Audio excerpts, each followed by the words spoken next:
పెళ్ళైనా పండగైనా వేడుక ఏదైనా పట్టుచీరల ప్రత్యేక వేదిక వారాహి సిల్క్స్.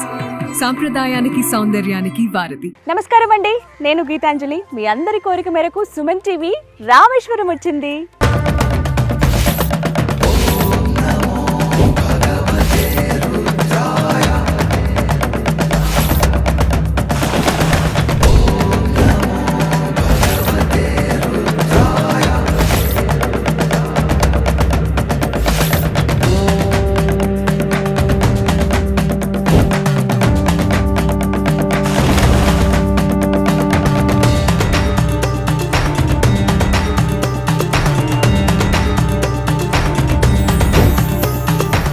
రామేశ్వరంలో సుమన్ టీవీ.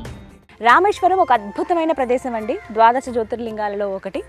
స్వయంగా శ్రీ మహావిష్ణువు అవతారమైన శ్రీరామచంద్రుడు వారు లింగ రూపంలో ఆ శివయ్యను పూజించి ప్రతిష్ఠించారనమాట. అయితే ఇక్కడ ఎన్నో తీర్థాలు ఉన్నాయి. రామేశ్వరం వచ్చిన వాళ్ళు కేవలం దేవాలయం చూసి, అంటే రామనాథ స్వామిని దర్శించుకుని ధనుష్కోటి ప్రధానంగా చూసి వెళ్ళిపోతుంటారు. కానీ ఇక్కడ ఎన్నో తీర్థాలు కూడా ఉంటాయండి. ప్రతి ఒక్కటి అందరూ చూడాలి, తెలుసుకోవాలనే ఉద్దేశంతో నేను మ్యాక్సిమం రామేశ్వరం కవర్ చేస్తూ ఉన్నాను. అందులో భాగంగా అంగద తీర్థం అని మీకు కనబడుతుందండి.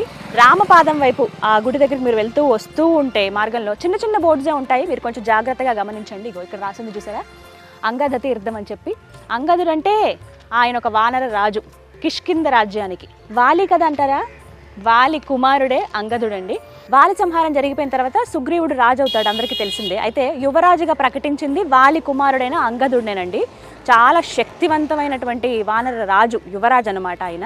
ఇంకా చెప్పాలంటే ఈయన గురించి కూడా మనకి రామాయణంలో చాలా క్లియర్గా ప్రస్తావన ఉంటుంది. తెలుసుకుందాం. అయితే వారికి సంబంధించిన తీర్థం ఇది. వెళ్దాం, దగ్గరికి వెళ్ళి కొంచెం మన నెత్తి మీద చల్లుకున్న చాలు కదా ఈ పుణ్యక్షేత్రానికి వచ్చినప్పుడు. రండి చూపిస్తాను. ఒక బావిలాగా ఉంది.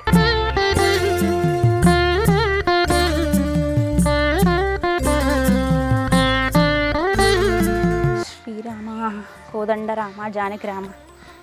కొంచెం ఇవి డెవలప్ చేస్తే ఇంకా చాలా బాగుంటుంది. అంటే కనిపించేలాగా పెద్ద పెద్ద బోర్డ్స్ అవి పెడితే బాగుండేది. ఇదేనండి ఆ తీర్థం. బావిలాగా ఉంది. కొంచెం పైకే ఉన్నాయి నీళ్ళు. ఇక్కడ ఉన్న వాళ్ళు వాళ్ళ దాహార్త తీర్చుకోవడానికి ఈ నీటిని వినియోగిస్తారు. కూడా కొంచెం కొద్దిగా తీయగా ఉంటాయని చెప్పారు అడిగితే. అసలు బోర్డు కూడా చాలా చిన్నగా ఉంది. మేము అలా వెళ్తూ ఉంటే చూసి వెంటనే ముఖ్యమైన ప్రదేశం కదా ఇది అని అనిపించింది. సో ఒక్కసారి ప్రోక్షణ చేసుకున్నా చాలు కదా. ఇగో చక్కగా ఎవరైనా వస్తే యూస్ చేసుకోవడానికి, తోడుకోవడానికి బావిలో చేదలు కూడా పెట్టారు ఇక్కడ. చిన్ని బకెట్. ఎన్ని రోజులైందో అసలు ఇలా నీళ్ళు తోడి. నా చిన్నప్పుడు చేసిన పనులు అనమాట అవి, నీళ్ళ కోసం. మరీ కిందకి కాదు, మరీ పైకి కాదు, నీళ్ళు పర్వాలేదు.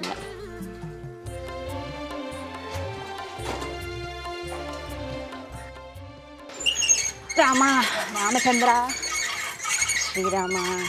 హాయ్.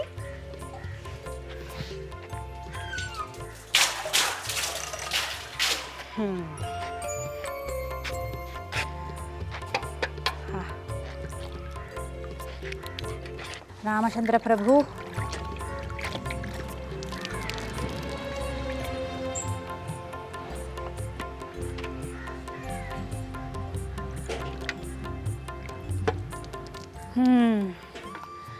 అయిపోయింది అసలు ఈ ప్లేస్కి రావటము, చూడటం.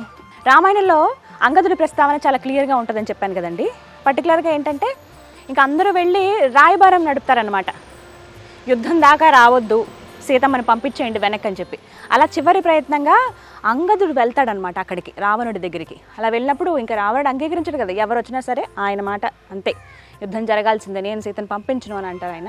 ఇలా కాదు, మా రామయ్యతో యుద్ధం పనికిరాదు నీకు, ఆయన దేవుడు అని చెప్పినా కూడా వినడు. అయితే అక్కడ ఈయన కూడా వెళ్ళి వాదిస్తారు. ఇలా రాయబారం నడిపించడానికి వెళ్ళినా కూడా అక్కడ ఏంటంటే ఒక యుద్ధమే జరుగుతుంది. ఇంకా వానరులను చూడగానే అక్కడి వారు చాలా చిన్న చూపు చూసేవాళ్ళు, దాడి చేయడానికి ప్రయత్నించేవాళ్ళు. అప్పుడు ఈయన అతి బలవంతుడు కదా, రాక్షసులు ఇద్దరు కూడా ఇలా గట్టిగా ఆయన్ని పట్టుకుని ఉంటే కాళ్ళని ఒక్కసారి విదిలించుకొని ఇలా పైకి ఎగిరి అక్కడి నుంచి శ్రీలంక అమ్మవారు ఉన్న దగ్గర నుంచి వచ్చి ఇక్కడ పడతారంట. డైరెక్ట్గా ఇక్కడికి వచ్చేస్తారు. అంత శక్తివంతుడు, బలవంతుడు. ఆయన ఏమీ చేయలేకపోయారు. రాయబారానికి వెళ్ళారు కానీ అంతే, అందరూ అంతే. హనుమాన్ కూడా అంతే కదా, జస్ట్ చూసి రమ్మంటే కాల్చి వచ్చేసారని అలా జరిగిందనమాట.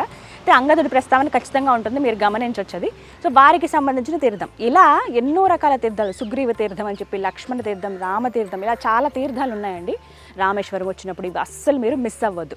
అయితే మరి ఇక్కడ వీటికి అంగద తీర్థం ఎందుకు పేరు వచ్చిందంటే, రామసేతు నిర్మాణం మొత్తం వానరాలు అందరూ వచ్చేసారంటే ఆ రాజ్యాధిపతులు అందరూ వచ్చారు. ఇలా వారితో పాటు రాజులు అందరూ ఉంటారు కదా, మరి వారికి తాగేందుకు, అలాగే పొద్దున్న పూట సంధ్యావందనం చేసేందుకు ఇట్లా నీరు అవి కావాలి కదా. సంధ్యావందనం అంటే సముద్రం దగ్గరికి వెళ్ళి చేస్తారు, తాగడానికి వీటికి మరి నీరు కావాలి కదా. ఒక్కసారి ఆ రాముల వారిని తలుచుకుని వానరాలన్నీ కూడా తవ్వేవట. ఎక్కడికక్కడ తవ్వితే అక్కడ మంచినీళ్ళు వచ్చేవి. అంటే స్వామి ఉంటే ఖచ్చితంగా ఆయన కృప ఉంటుంది కదా, కరుణ. అలా మంచినీళ్ళు వస్తే అవే వారు వినియోగించేవాళ్ళు. అలా వాళ్ళ దాహార్తిని తీర్చుకోవడం, ఏమైనా తినడానికి ఉంటే మొత్తం అంతా అడవిలాగా ఉండేది కదా, ఇక్కడే చెట్లు ఫలాలు ఏమైనా ఉంటే అవి తినేవాళ్ళు. తర్వాత మళ్ళీ వెంటనే ఇంకా రాముడి దగ్గరికి వెళ్ళి అంతా సంఘటన చేసుకుని రామసేతు నిర్మాణం చేశారనమాట. అది కథ ఇక్కడ ఉన్నది. కానీ నాకైతే చాలా అదృష్టము, సంతోషం అని అనిపించింది. నీళ్లు కూడా ఎంత స్వచ్ఛమైన నీళ్ళు చూడండి, చాలా క్లియర్గా ఉన్నాయి. చూసారుగా, ఇదండి అంగద తీర్థం గురించి. మీరు డెఫినెట్గా చూడాల్సిందే, మిస్ అవ్వద్దు. ఇలాంటి చిన్న చిన్నవే చాలా ఉంటాయి. రాముల వారి పాదం చూసుకుంటే అలా వస్తాయిగో, వీళ్ళందరూ కూడా టూరిస్టులు, అక్కడికి వెళ్ళి వస్తున్న వాళ్ళే. రామేశ్వరం వచ్చినప్పుడు ఇలాంటి చిన్న చిన్నవి ముఖ్యమైనవి మిస్ అవ్వద్దు అనేదే నా తపన, అందుకే వీడియో చేశాను. సో చూస్తారని కోరుకుంటున్నాను. ఇక్కడ ఇంకొక తీర్థం కూడా ఉంది, వాటి గురించి నెక్స్ట్ వీడియోలో నేను మీకు చెప్తాను. శ్రీరామలింగేశ్వర హర హర మహాదేవ.